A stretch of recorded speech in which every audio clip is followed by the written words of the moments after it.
Hey friends, I'm just getting ready to stack and decorate this new champagne cake that I'm doing, and I thought, hey, why not record an IGTV for you? Because stacking a cake with a soft filling can be kind of complicated, it can get wobbly, it can be a disaster sometimes if you're not doing it right, so I thought we'd just go over those basics really quick. Remember, I've got my turntable. I like the Atiko one. It's cast iron, it's 2 pieces, and then there's a piece of like plastic to hold the cake boards in place. So my cake boards are just taped together with like a little bit of Scotch tape to hold those together. But I like to have one the size of my cake along with one that's a little bit bigger, because then I have something to hold on to as it moves in and out of the freezer and I don't ruin my edges.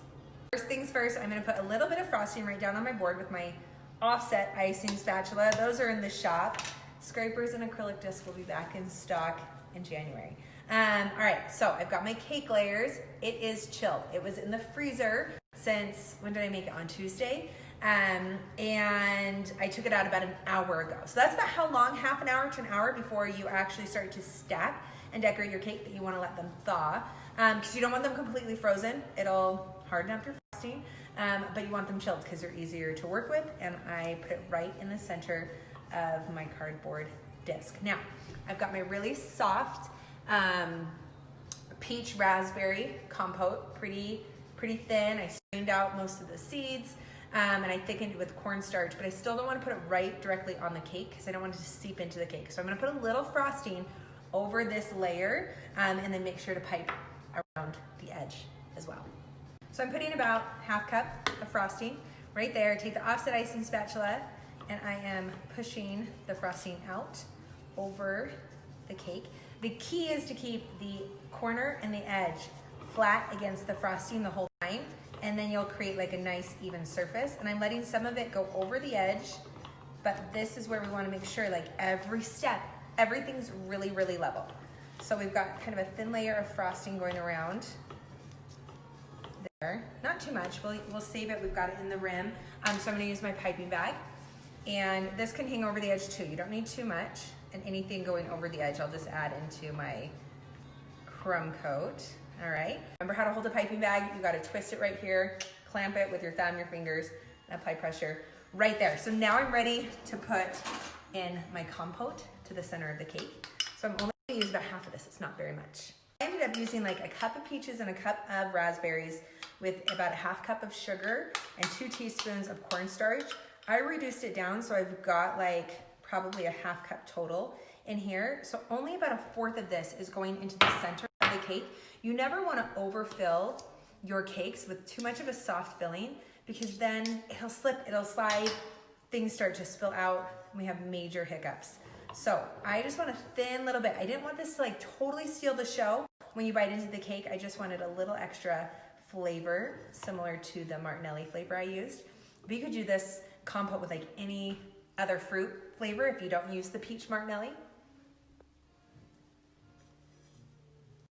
Strawberry would be really good. Some people recommended orange, grapefruit, pomegranate. Have fun with it. I think this cake is really cool because you're gonna just be able to play around with some of the flavors. So next cake layer goes right on top of that, and we're gonna do the same thing. Now see how some of my frosting is coming out over the edge? I have enough of a rim on the inside that as I start to crumb coat, some of this frosting will then go as part of my crumb coat. But if you have any like openings and you can see your filling from the side, you wanna make sure to just block that up, add some more frosting, maybe spread it around and get the crumb coat, like part of it already done right there, so nothing spills out. Okay, so I'm gonna do those same steps. Now again, we gotta make sure we have like a really nice light touch, especially as we start to stack on top of that soft filling. We don't wanna push any of the filling out through the frosting. So just do really light as you go around the cake, and we're just gonna even this out and then pipe our frosting again and fill.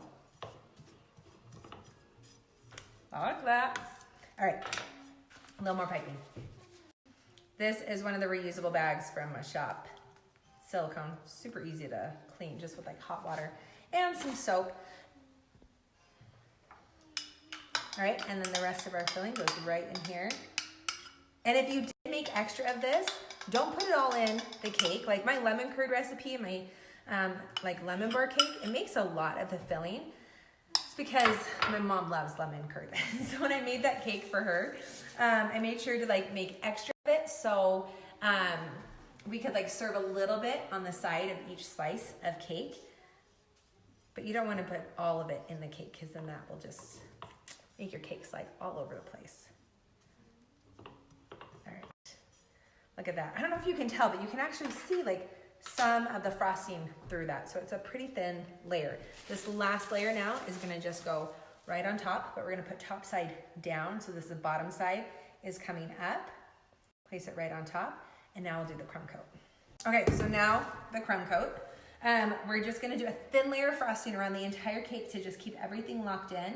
I've already got some frosting around the edge, so I'm gonna just use some of that. Really light touch. If your cake is moving around, you're pushing it too hard. So it should not be moving around, just a really light touch, you guys. Oh my gosh, I say that one like 100 times in cake class. I can't say it enough. If you're having problems, it's probably because you're pushing around, you're pushing it too hard. So it should not be moving around, just a really light touch, you guys. Oh my gosh, I say that one like 100 times in cake class. I can't say it enough. If you're having problems, it's probably because you're pushing too hard. So, light touch, light touch.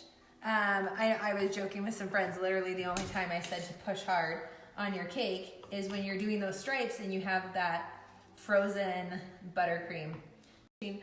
Too hard. So, light touch, light touch.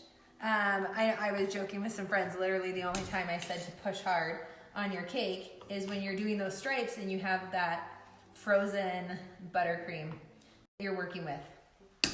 Other than that, light touch. Okay, crumb coat. Now I like to switch to the offset on the top and use the straight on the sides. And I'm just gonna let this kind of go over the edge a little bit. I go into more detail, like all these steps in my online cake course or at Gigi. So you can find those there, but just to kind of give you a quick example. So it goes over the edge just a little bit, and then I'm gonna use my scraper to just clean up the edge a little bit. I'm not taking away a lot.